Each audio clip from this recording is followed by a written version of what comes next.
Muitas pessoas acham a monarquia uma ideia muito antiquada. Você disse que ela se atualiza conforme o tempo. Como é que é isso? Hoje eu chego pra você, Francisco, monarquia, cara, é antiquado. Como é que você responde isso? Não, não é antiquada. Tu usas esse argumento da antiguidade por causa dos livros de história. A monarquia adapta... Não eu, a maioria das pessoas. Sim, atenção, tu você e a sabe maioria disso. das pessoas, tirando os monárquicos, não é?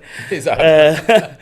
Nós vemos a monarquia não como uma coisa dos livros de história, obviamente, que em Portugal, 765 anos dos 880 que Portugal tem, foram monarquias estáveis, diga-se de passagem, estáveis, e acabou por um golpe de Estado, neste caso por um regicídio, em que o rei Dom Carlos I e o seu filho Luís Filipe foram brutalmente assassinados por republicanos no Terreiro do Paço, e foi por isso que o regime caiu. Porque depois o Sr. Dom Manuel II não tinha força, no meu ponto de vista, não tinha força para lutar contra o Partido Republicano que já estava instalado e pela cabeça de alguns militares já pró-republicanos que tinham. Foi uma guerra muito, muito violenta que acabou com o 5 de outubro de 1910, em que foi instaurada o regime que atualmente temos em vigor. Com todos os defeitos que ele tenha, é o regime que temos em vigor. Mas nós, por exemplo, vou-te dar um caso muito rápido do que é a monarquia atual. Tu, por exemplo, na Holanda, a rainha máxima anda de bicicleta. Era impensável, no tempo do rei Dom Carlos,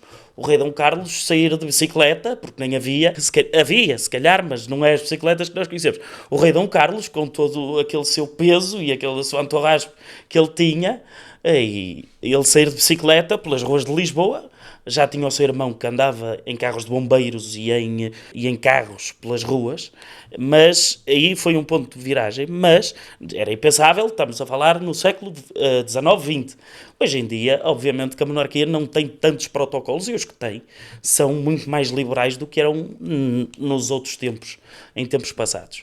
E, portanto, creio que a monarquia atualiza-se como se atualiza a República, porque se a República for igual desde 1910 até hoje, já não existia a República, como é óbvio. Você falou aí da questão de um rei chegar a andar de bicicleta. Eu lembrei de uma política no Brasil que saía para andar em Brasília de bicicleta e tal, e depois ela ficou conhecida pelas suas pedaladas. Mas vamos mudar de assunto.